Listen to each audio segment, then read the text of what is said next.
আগেকার দিনের জীবনযাপন ছিল খুবই সাদামাটা, তেমনই শান্তিতে ভরা, সবাই মিলে মিলেমিশে থাকা। কিছু বছর আগে অবধিও যখন লোডশেডিং হয়ে চারিদিক অন্ধকার হয়ে যেত, সবাই মিলে বেরিয়ে পড়তাম। মা আনতো মুড়ি মাখা নিয়ে, আম তেল দিয়ে, বাবার সাথে বসে সবাই মিলে খেতাম।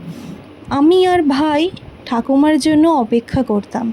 ঠাকুমা আসবে, আমাদের চাঁদের বুড়ির গল্প শোনাতো আর ভূতের গল্প শোনাতো। আমরা খুব মজা করতাম। টিমটিম করে একদিকে চলছে হ্যারিকেনের আলো, আর আমাদের মুখে একগাল হাসি। এই নিয়ে ছিলই জীবন। তার সাথে মাঝে মাঝে কালবৈশাখীর দাপট। ও বাবা, কী যে ভয়ানক দাপট, কী যে বলবো! নারকেল গাছ যেন নুয়ে দিয়েছে চালে। আমি দেখতাম জানলার এক কোণ থেকে চাঁদের আলো, তার সাথে বৃষ্টির টিমটিম আওয়াজ। সবশেষে থামতো ঝড়, স্বস্তির আশ্বাস।